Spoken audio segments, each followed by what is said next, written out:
ओम श्री परमात्मने नमः। नमस्ते दोस्तों, भगवत गीता की इस यात्रा में आपका स्वागत है, अभिनंदन है। आज हम भगवत गीता के 13वें अध्याय में प्रवेश करेंगे। यदि आप चैनल पर पहली बार आए हैं तो आपको इसके पहले के अध्यायों के लिंक डिस्क्रिप्शन में मिल जाएंगे। चैनल पर आपको भगवत गीता नाम की प्लेलिस्ट मिलेगी जिसमें आपको सारे अध्याय क्रम पूर्वक मिल जाएंगे।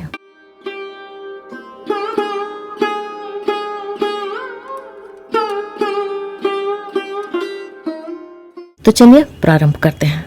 वसुदेवसुतं देवं कंसचानूरमर्दनं देवकी परमानन्दं कृष्णं वन्दे जगद्गुरुम्। अथ श्रीमद्भगवद्गीता त्रयोदशोऽध्यायः। अवतरणिका। 12वें अध्याय के आरंभ में अर्जुन ने भगवान से पूछा कि आप सगुण साकार की उपासना करने वाले और अव्यक्त अक्षर यानी निर्गुण निराकार की उपासना करने वाले, इन दोनों में कौन श्रेष्ठ है। उत्तर में भगवान ने अपनी उपासना करने वालों को श्रेष्ठ बताया और आगे कहा कि अव्यक्त अक्षर की उपासना करने वाले भी मुझको ही प्राप्त होते हैं, परंतु देह अभिमान रहने के कारण उनको उपासना में कठिनता अधिक होती है। ऐसा कहकर भगवान ने सगुण साकार की उपासना का विस्तार से वर्णन किया। अब अव्यक्त अक्षर की उपासना का विस्तार से वर्णन करने के लिए और उसमें देहाभिमान रूप मुख्य बाधा को दूर करने के लिए भगवान 13वें अध्याय का विषय आरंभ करते हैं। सबसे पहले भगवान क्षेत्र और क्षेत्रज्ञ के विवेक का प्रकरण आरंभ करते हैं। श्री भगवान उवाच इदं शरीरं कौन्तेय क्षेत्रमित्यभिधीयते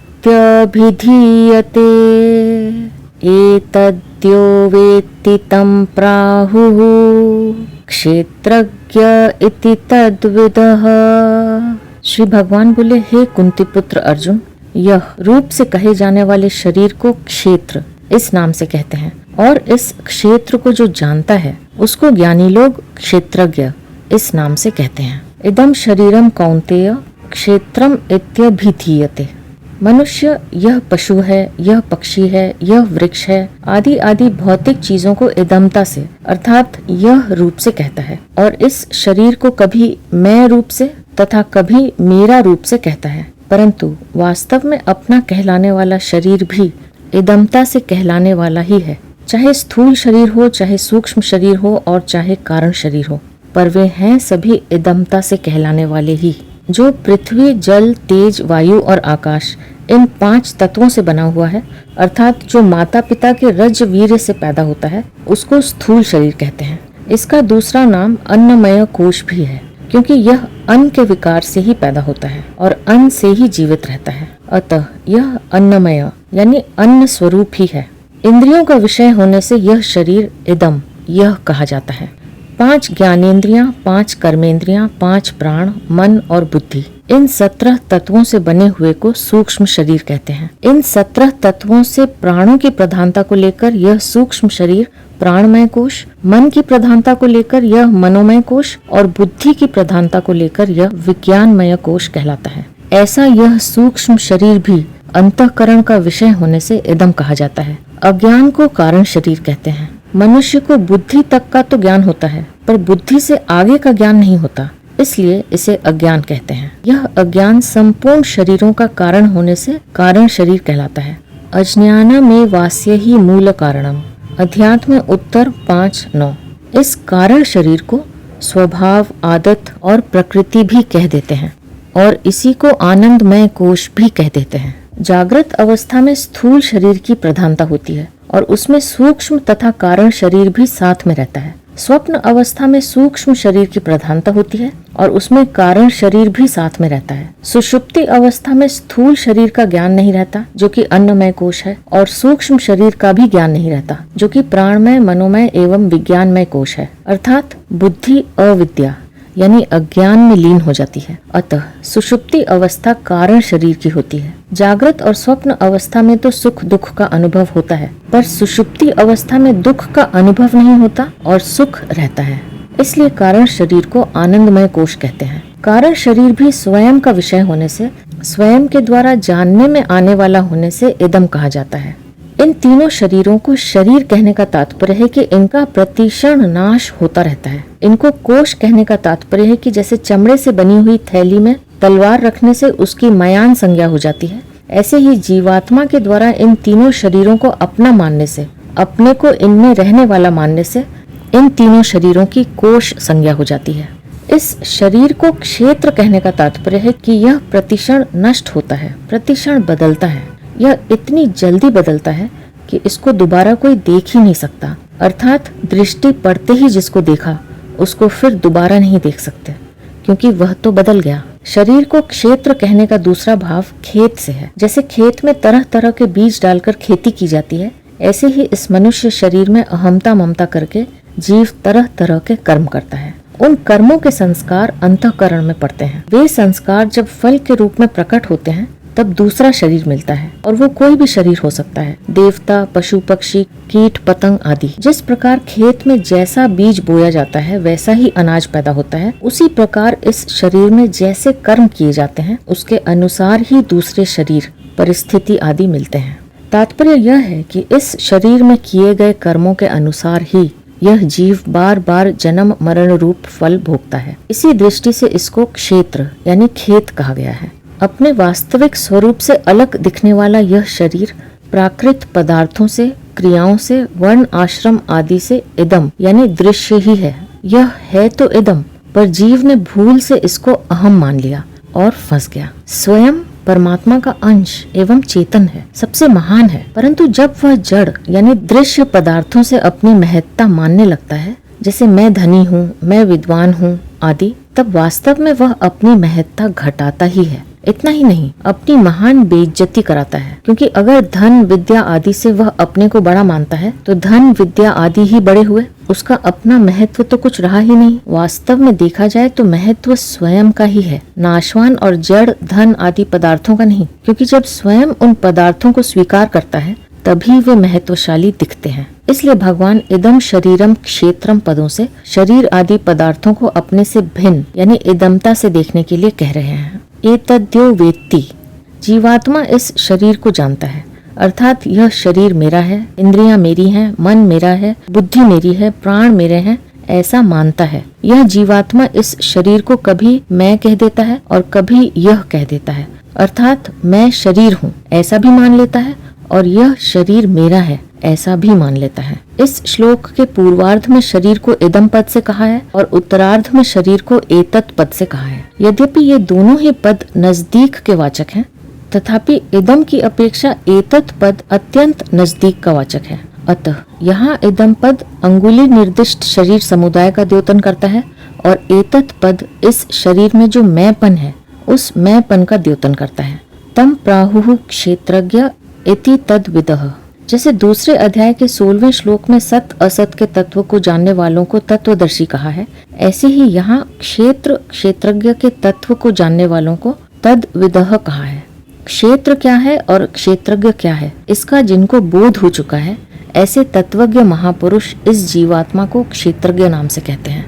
तात्पर्य है कि क्षेत्र की तरफ दृष्टि रहने से, क्षेत्र के साथ संबंध रहने से ही इस जीवात्मा को वे ज्ञानी महापुरुष क्षेत्रज्ञ कहते हैं। अगर वह जीवात्मा क्षेत्र के साथ संबंध न रखे तो फिर इसकी क्षेत्रज्ञ संज्ञा नहीं रहेगी, यह परमात्मा स्वरूप हो जाएगा। गीता 13वें अध्याय का 31वां श्लोक। यहाँ मार्मिक बात यह है, यह नियम है कि जहाँ से बंधन होता है वहाँ से खोलने पर ही बंधन से छुटकारा हो सकता है। अतः मनुष्य शरीर से ही बंधन होता है और मनुष्य शरीर के द्वारा ही बंधन से मुक्ति हो सकती है। अगर मनुष्य का अपने शरीर के साथ किसी प्रकार का भी अहमता ममता रूप संबंध न रहे तो वह मात्र संसार से मुक्त ही है। अतः भगवान शरीर के साथ माने हुए अहमता ममता रूप संबंध का विच्छेद करने के लिए शरीर को क्षेत्र बताकर उसको इदमता यानी पृथकता से देखने के लिए कह रहे हैं, जो कि वास्तव में पृथक है ही। शरीर को इदमता से देखना केवल अपना कल्याण चाहने वाले साधकों के लिए ही नहीं, प्रत्युत मनुष्य मात्र के लिए परम आवश्यक है, कारण कि अपना उद्धार करने का अधिकार और अवसर मनुष्य शरीर में ही है। यही कारण है कि गीता का उपदेश आरंभ करते ही भगवान ने सबसे पहले शरीर और शरीरी की पृथकता का वर्णन किया है। इदम का अर्थ है यह, अर्थात अपने से अलग दिखने वाला।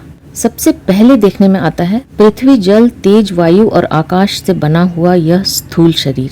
यह दृश्य है और परिवर्तनशील है।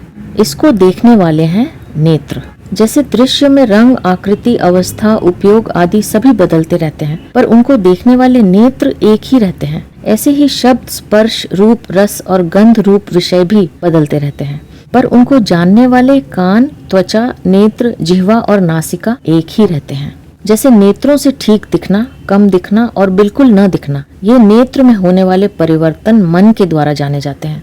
ऐसे ही कान, त्वचा, जिह्वा और नासिका में होने वाले परिवर्तन भी मन के द्वारा जाने जाते हैं। अतः पांचों ज्ञानेंद्रियां अर्थात कान, त्वचा, नेत्र, जिह्वा और नासिका भी दृश्य हैं।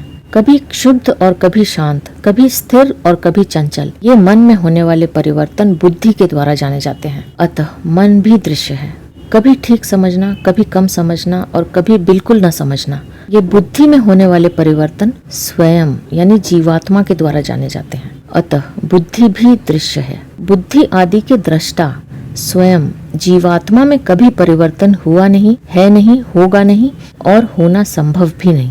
वह सदा एक रस रहता है, अतः वह कभी किसी का दृश्य नहीं हो सकता।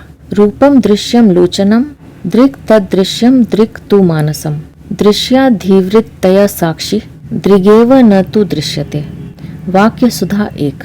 यानी सर्वप्रथम नेत्र दृष्टा है और रूप दृश्य है, फिर मन दृष्टा है और नेत्र आदि इंद्रियां दृश्य हैं, फिर बुद्धि दृष्टा है और मन दृश्य है, अंत में बुद्धि की वृत्तियों का भी जो दृष्टा है वह साक्षी स्वयं प्रकाश आत्मा किसी का भी दृश्य नहीं है।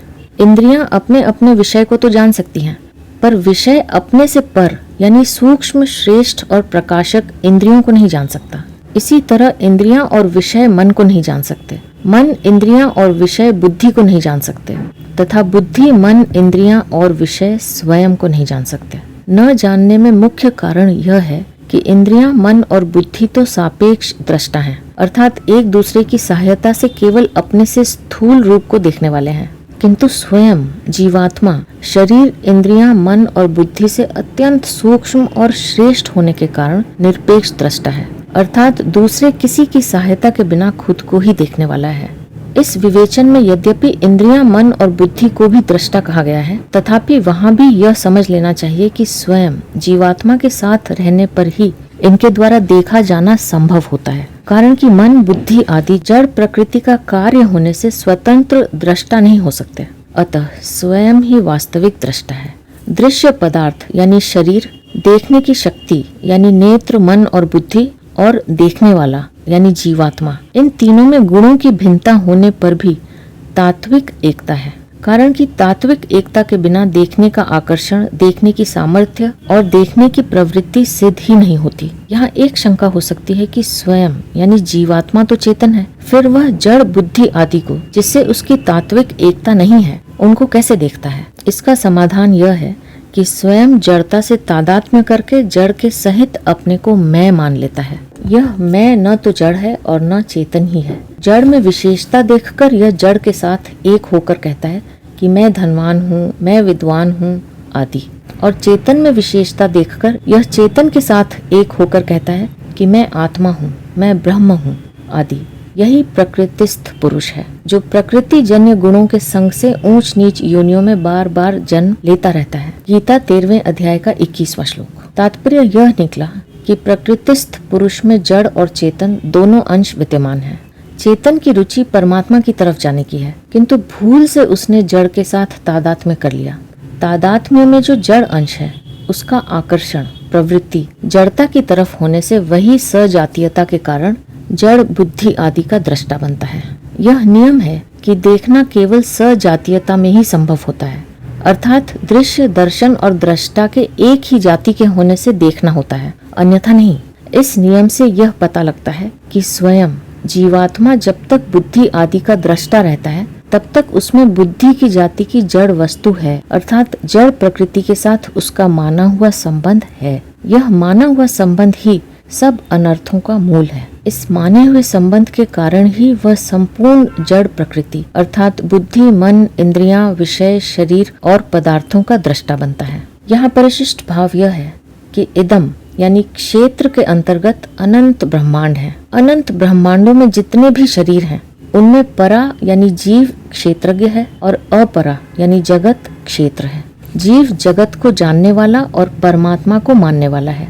जानने वाला व्यापक होता है, अतः क्षेत्रज्ञ के एक अंश में अनंत ब्रह्मांड है। ये न सर्वमिदं ततम, गीता 2 अध्याय का 17वां श्लोक। साधक को जानना चाहिए कि मैं क्षेत्र नहीं हूँ, प्रत्युत क्षेत्र को जानने वाला क्षेत्रज्ञ हूँ। दृश्य दृष्टा के किसी अंश में होता है, जैसे आँख से सब कुछ देखने पर भी आँख नहीं भरती, अतः वास्तव में आँख दृश्य से भी बड़ी हुई। बुद्धि में कितनी ही बातें जान लें पर बुद्धि कभी भरती नहीं, खाली ही रहती है। ज्यों भरते हैं त्यों खाली होती है, अतः बुद्धि बड़ी हुई। ब्रह्मा जी की उत्पत्ति, स्थिति और प्रलय भी हमारी बुद्धि के जानने के अंतर्गत है। स्थूल, सूक्ष्म और कारण संपूर्ण शरीर दृश्य हैं। ऐसे ही स्थूल, सूक्ष्म और कारण संपूर्ण सृष्टि भी दृश्य है। यह संपूर्ण दृश्य दृष्टा यानी क्षेत्रज्ञ के किसी अंश में है। जैसे धन के संबंध से मनुष्य धनवान कहलाता है, किंतु धन का संबंध न रहने पर धनवान व्यक्ति तो रहता है पर उसकी धनवान संज्ञा नहीं रहती। ऐसे ही क्षेत्र के संबंध से स्वयं क्षेत्रज्ञ कहलाता है, किंतु क्षेत्र का संबंध न रहने पर क्षेत्रज्ञ स्वयं तो रहता है पर उसकी क्षेत्रज्ञ संज्ञा नहीं रहती। तात्पर्य है कि एक ही चिन्मय तत्व समझने की दृष्टि से क्षेत्र के संबंध से क्षेत्रज्ञ, क्षर के संबंध से अक्षर, शरीर के संबंध से शरीरी, दृश्य के संबंध से दृष्टा, साक्ष्य के संबंध से साक्षी और करण के संबंध से कर्ता कहा जाता है। वास्तव में उस तत्व का कोई नाम नहीं है, वह केवल अनुभव रूप है। उस क्षेत्रज्ञ का स्वरूप क्या है, भगवान इसको आगे के श्लोक में बताते हैं। क्षेत्रज्ञं चापि मां विद्धि सर्वक्षेत्रेषु भारत, क्षेत्र क्षेत्रज्ञयोः ज्ञानं यत्तज्ज्ञानं मतं मम। श्री भगवान बोले, हे भरत वंशोद्भव अर्जुन, तू संपूर्ण क्षेत्रों में क्षेत्रज्ञ मुझे ही समझ, और क्षेत्र क्षेत्रज्ञ का जो ज्ञान है वही मेरे मत में ज्ञान है। क्षेत्रज्ञं चापि माम विद्धि सर्व क्षेत्रेषु भारत। संपूर्ण क्षेत्रों यानी शरीरों में मैं हूँ, ऐसा जो अहम भाव है उसमें मैं तो क्षेत्रज्ञ, जिसको पूर्व श्लोक में एतत् कहा है, और हूँ मैं पन का ज्ञाता क्षेत्रज्ञ है, जिसको पूर्व श्लोक में वेत्ति पद से जानने वाला कहा है। मैं का संबंध होने से ही हूँ है। अगर मैं का संबंध न रहे तो हूँ नहीं रहेगा, प्रत्युत है रहेगा, कारण कि है ही मैं के साथ संबंध होने से हूँ कहा जाता है। अतः वास्तव में क्षेत्रज्ञ यानी हूँ की परमात्मा यानी है के साथ एकता है। इसी बात को भगवान यहाँ कह रहे हैं कि संपूर्ण क्षेत्र में मेरे को ही क्षेत्रज्ञ समझो। मनुष्य किसी विषय को जानता है तो वह जानने में आने वाला विषय ज्ञेय कहलाता है। उस ज्ञेय को वह किसी करण के द्वारा ही जानता है। करण दो तरह का होता है, एक बाह्यकरण और एक अंतःकरण। मनुष्य विषयों को बाह्यकरण श्रोत्र, नेत्र आदि से जानता है और बाह्यकरण को अंतःकरण यानी मन, बुद्धि आदि से जानता है। उस अंतःकरण की 4 वृत्तियां हैं, मन, बुद्धि, चित्त और अहंकार, जो कि एक देशीय है। यह अहंकार भी जिससे देखा जाता है, जाना जाता है, वह जानने वाला प्रकाश स्वरूप क्षेत्रज्ञ है।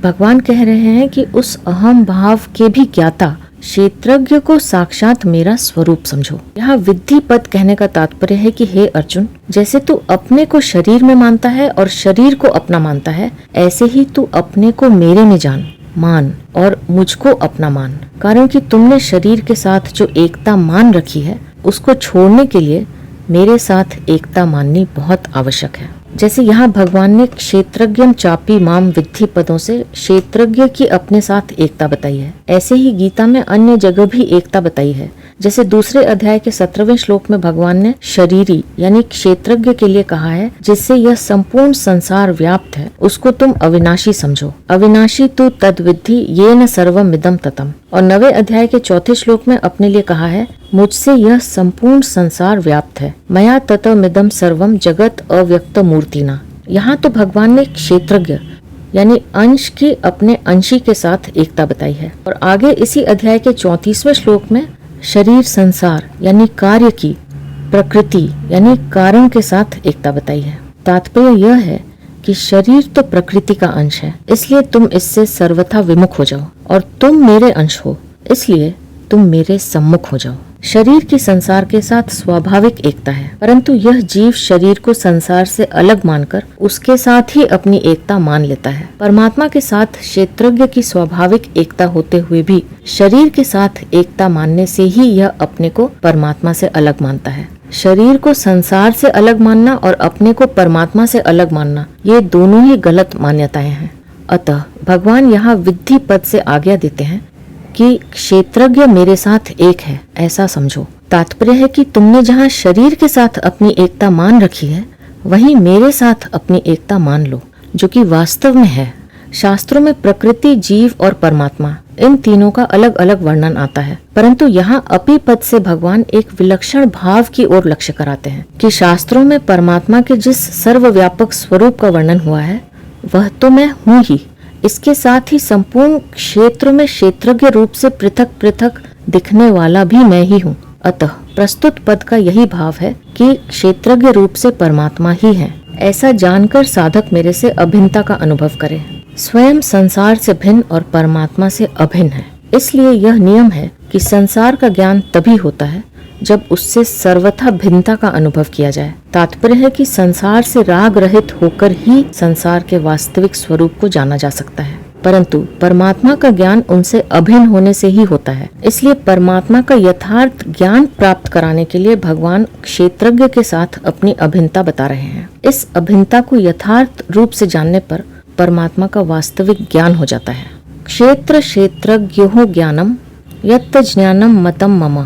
क्षेत्र यानी शरीर की संपूर्ण संसार के साथ एकता है और क्षेत्रज्ञ यानी जीवात्मा की मेरे साथ एकता है। ऐसा जो क्षेत्र क्षेत्रज्ञ का ज्ञान है, वही मेरे मत में यथार्थ ज्ञान है। मतम मम कहने का तात्पर्य है कि संसार में अनेक विद्याओं का, अनेक भाषाओं का, अनेक लिपियों का, अनेक कलाओं का, तीनों लोक और 14 भुवनों का जो ज्ञान है, वह वास्तविक ज्ञान नहीं है। कारण कि वह ज्ञान सांसारिक व्यवहार में काम में आने वाला होते हुए भी संसार में फंसाने वाला होने से अज्ञान ही है। वास्तविक ज्ञान तो वही है जिसमें स्वयं का शरीर से संबंध विच्छेद हो जाए और फिर संसार में जन्म न हो, संसार की परतंत्रता न हो।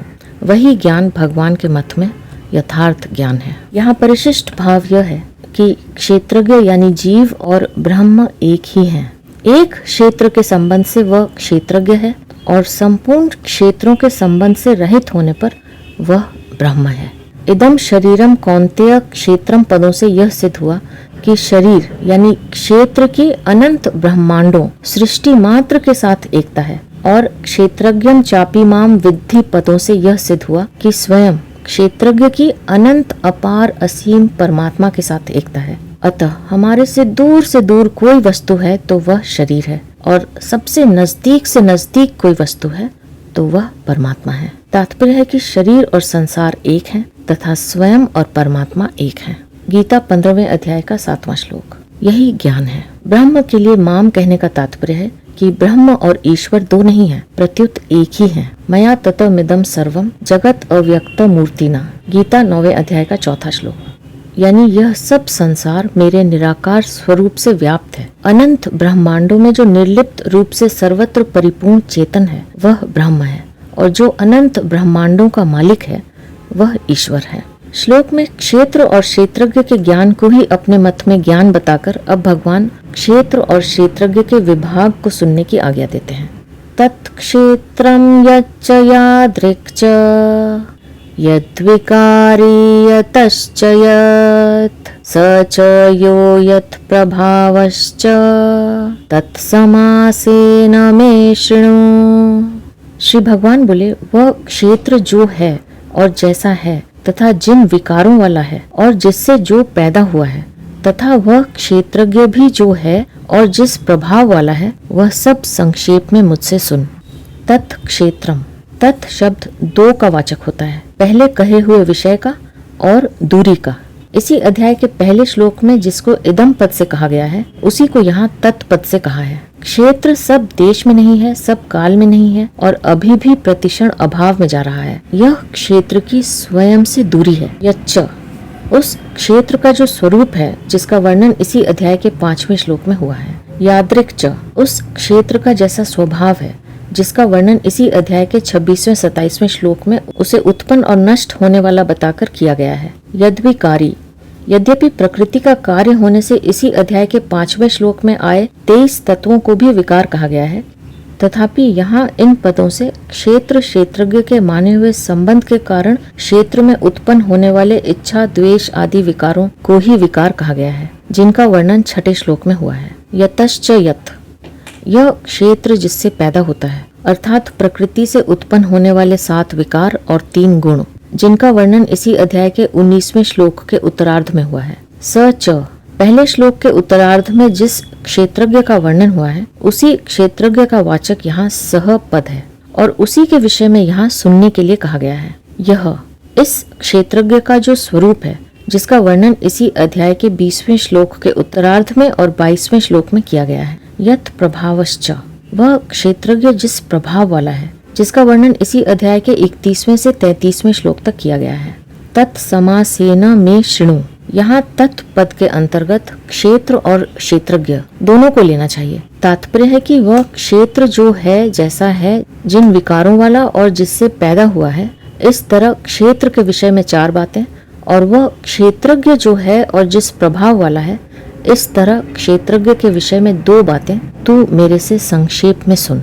यद्यपि इस अध्याय के आरंभ में पहले 2 श्लोकों में क्षेत्र क्षेत्रज्ञ का सूत्र रूप से वर्णन हुआ है, जिसको भगवान ने ज्ञान भी कहा है, तथापि क्षेत्र क्षेत्रज्ञ के विभाग का स्पष्ट रूप से विवेचन, यानी विकार सहित क्षेत्र और निर्विकार क्षेत्रज्ञ के स्वरूप का प्रभाव सहित विवेचन इस तीसरे श्लोक के आरंभ में किया गया है। इसलिए भगवान इसको सावधान होकर सुनने की आज्ञा देते हैं। इस श्लोक में भगवान ने क्षेत्र के विषय में तो 4 बातें सुनने की आज्ञा दी है, पर क्षेत्रज्ञ के विषय में केवल 2 बातें, स्वरूप और प्रभाव ही सुनने की आज्ञा दी है। इससे यह शंका हो सकती है कि क्षेत्र का प्रभाव भी क्यों नहीं कहा गया, और साथ ही क्षेत्रज्ञ के स्वभाव, विकार और जिससे जो पैदा हुआ, इन विषयों पर भी क्यों नहीं कहा गया। इसका समाधान यह है कि एक क्षण भी एक रूप में स्थिर न रहने वाले क्षेत्र का प्रभाव हो ही कैसे सकता है। प्रकृतिस्थ यानी संसारी मनुष्य के अंतःकरण में धन आदि जड़ पदार्थों का महत्व रहता है, इसलिए उसको संसार में क्षेत्र का यानी धन आदि जड़ पदार्थों का प्रभाव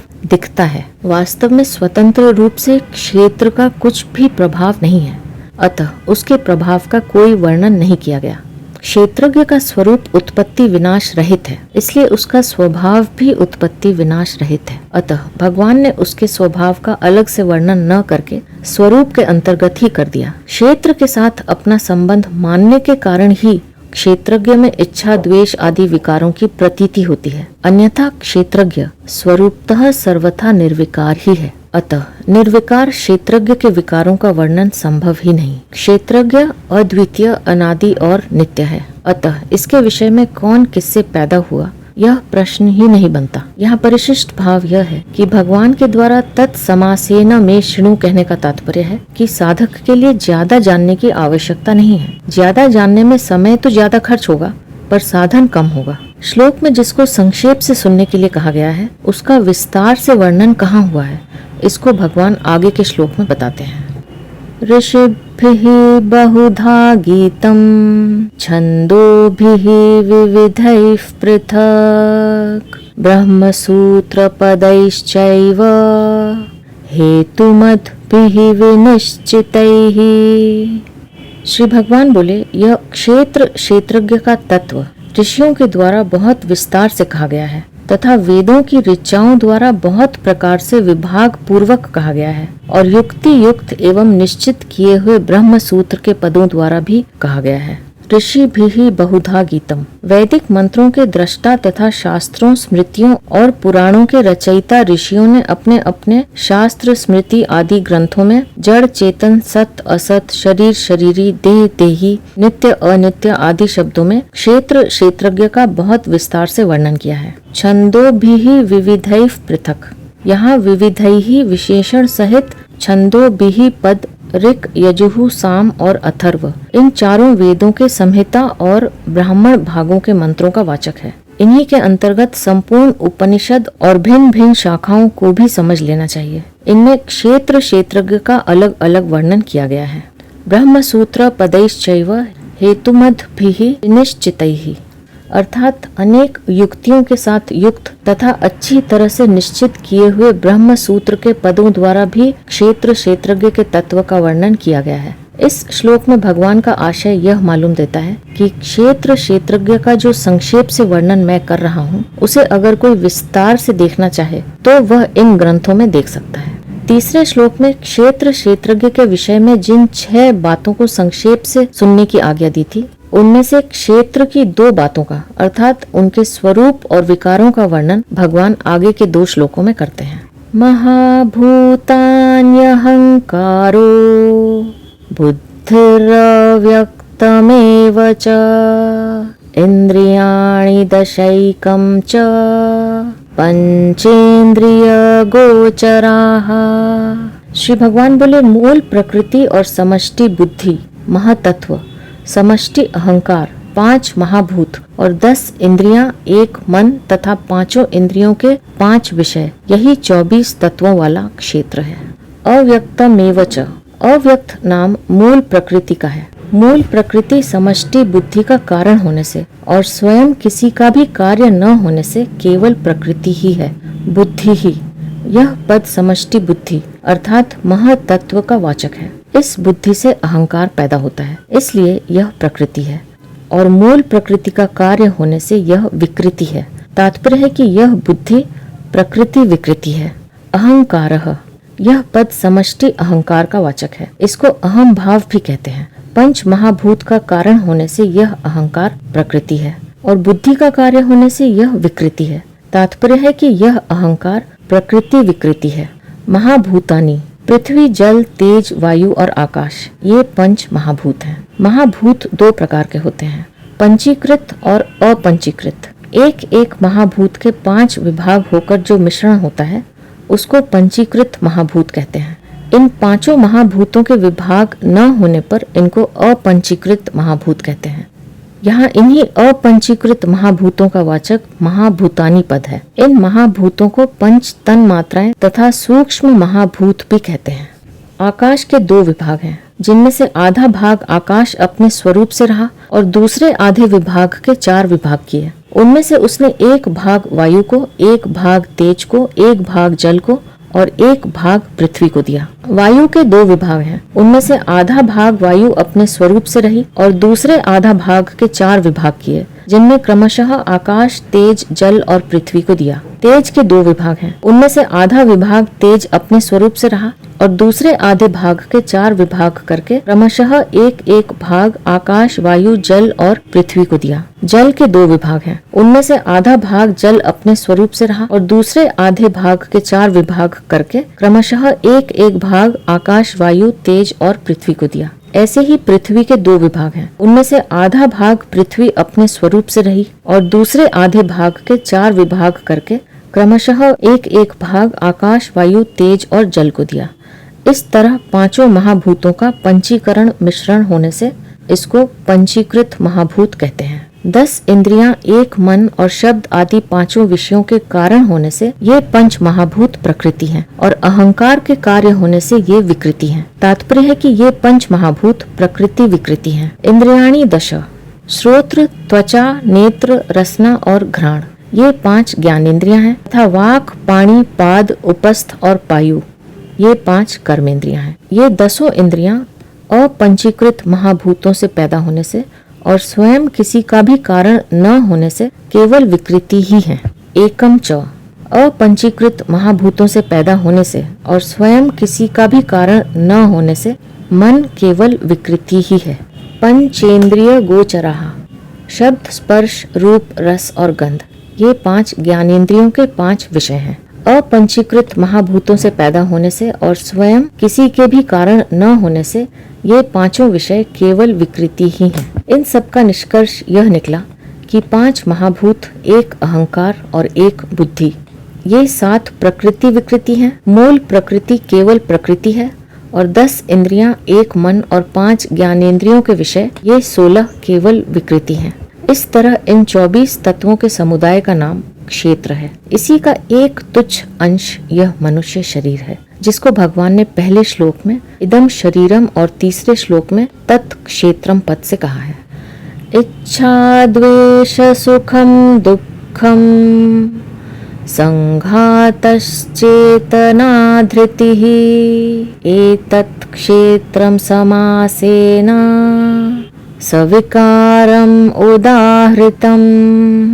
श्री भगवान बोले इच्छा द्वेष सुख दुख संघात यानी शरीर, चेतना यानी प्राण शक्ति और धृति, इन विकारों सहित यह क्षेत्र संक्षेप से कहा गया है। इच्छा अमुक वस्तु व्यक्ति परिस्थिति आदि मिले ऐसी जो मन में चाहना रहती है उसको इच्छा कहते हैं। क्षेत्र के विकारों में भगवान सबसे पहले इच्छा रूप विकार का नाम लेते हैं। इसका तात्पर्य यह है कि इच्छा मूल विकार है, क्योंकि ऐसा कोई पाप और दुख नहीं है जो सांसारिक इच्छाओं से पैदा न होता हो, अर्थात संपूर्ण पाप और दुख सांसारिक इच्छाओं से ही पैदा होते हैं। द्वेषः कामना और अभिमान में बाधा लगने पर क्रोध पैदा होता है। अंतःकरण में उस क्रोध का जो सूक्ष्म रूप रहता है उसको द्वेष कहते हैं। यहाँ द्वेषः पद के अंतर्गत क्रोध को भी समझ लेना चाहिए। सुखम अनुकूलता के आने पर मन में जो प्रसन्नता होती है, अर्थात अनुकूल परिस्थिति जो मन को सुहाती है उसको सुख कहते हैं। दुखम प्रतिकूलता के आने पर मन में जो हलचल होती है, अर्थात प्रतिकूल परिस्थिति जो मन को सुहाती नहीं है उसको दुख कहते हैं। संघातः 24 तत्वों से बने हुए शरीर रूप समूह का नाम संघात है। शरीर का उत्पन्न होकर सत्ता रूप से दिखना भी विकार है तथा उसमें प्रतिक्षण परिवर्तन होते रहना भी विकार है। चेतना चेतना नाम प्राण शक्ति का है, अर्थात शरीर में जो प्राण चल रहे हैं उसका नाम चेतना है। इस चेतना में परिवर्तन होता रहता है। जैसे सात्विक वृत्ति आने पर प्राण शक्ति शांत रहती है और चिंता शोक भय उद्वेग आदि होने पर प्राण शक्ति वैसी शांत नहीं रहती, क्षुब्ध हो जाती है। यह प्राण शक्ति निरंतर नष्ट होती रहती है, अतः यह भी विकार रूप ही है। साधारण लोग प्राण वालों को चेतन और निष्प्राण वालों को अचेतन कहते हैं। इस दृष्टि से यहाँ प्राण शक्ति को चेतना कहा गया है। धृति ही धृति नाम धारण शक्ति का है। यह धृति भी बदलती रहती है। मनुष्य कभी धैर्य को धारण करता है और कभी प्रतिकूल परिस्थिति आने पर धैर्य को छोड़ देता है। कभी धैर्य ज्यादा रहता है और कभी धैर्य कम रहता है। मनुष्य कभी अच्छी बात को धारण करता है और कभी विपरीत बात को धारण करता है। अतः धृति भी क्षेत्र का विकार है।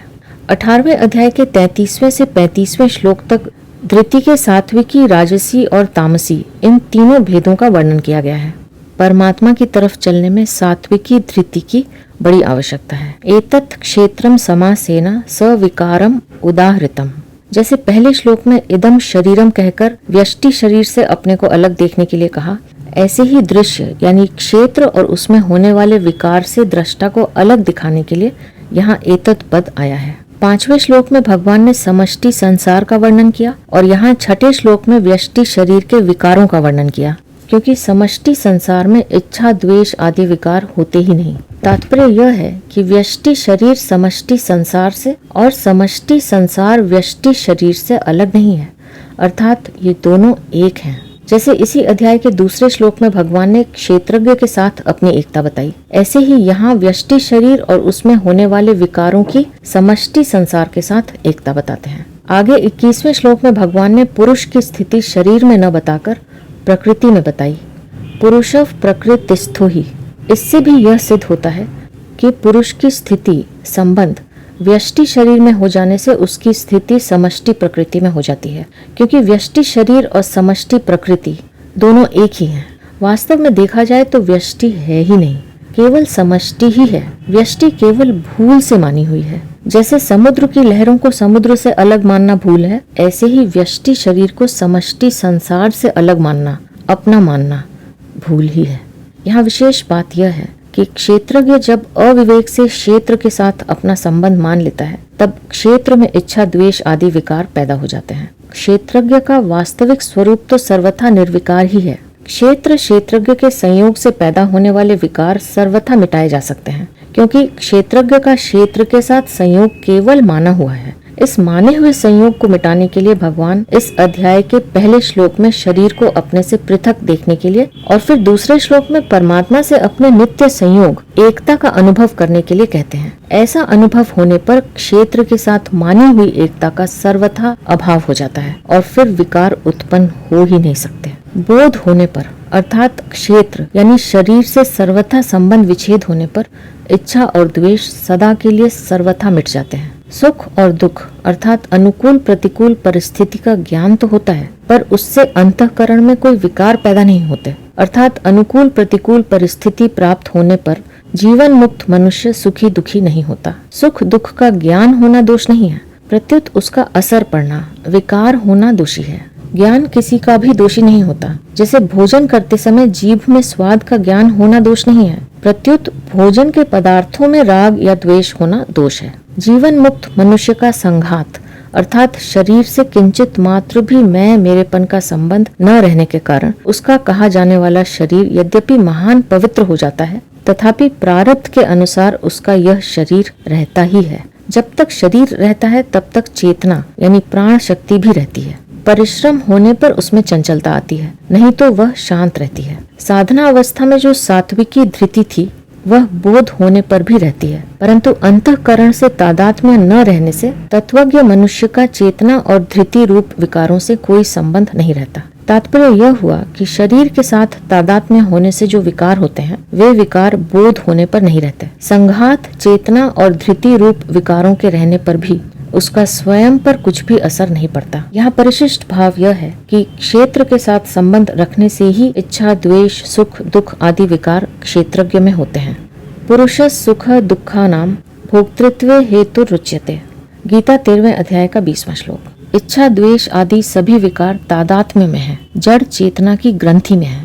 तादात्म्य में भी ये विकार जड़ अंश में रहते हैं। यहाँ भगवान ने 24 तत्वों वाले शरीर को तथा उसके 7 विकारों को एतत् कहा है, यानी यह कहा है एतत् क्षेत्रम। इसका तात्पर्य है कि स्वयं क्षेत्र से मिला हुआ नहीं है, प्रत्युत सर्वथा अलग है। स्थूल सूक्ष्म और कारण ये 3 शरीर एतत् पद के अंतर्गत होने से हमारा स्वरूप नहीं है। यहाँ विशेष ध्यान देने की बात है कि जब अहंकार का कारण महतत्व और मूल प्रकृति को भी एतत् शब्द से कह दिया तो फिर अहंकार के एतद होने में कहना ही क्या है। अहम से नजदीक महतत्व है और महतत्व से नजदीक प्रकृति है। वह प्रकृति भी एतत् क्षेत्र में है। तात्पर्य है कि अहम हमारा स्वरूप है ही नहीं। जो मनुष्य स्वयं को और अहम यानी क्षेत्र को अलग अलग जान लेता है उसका फिर कभी जन्म नहीं होता और वह परमात्मा को प्राप्त हो जाता है। गीता 13वें अध्याय का 23वां श्लोक। शरीर के साथ तादात्म्य कर लेने से ही इच्छा द्वेष आदि विकार पैदा होते हैं और उन विकारों का स्वयं पर असर पड़ता है। इसलिए भगवान शरीर के साथ किए हुए तादात्म्य को मिटाने के लिए आवश्यक 20 साधनों का ज्ञान के नाम से आगे के 5 श्लोकों में वर्णन करते हैं। आगे का श्लोक लेकर हम अपनी अगली प्रस्तुति में फिर उपस्थित होंगे। अब मैं आपसे आज्ञा लूंगी।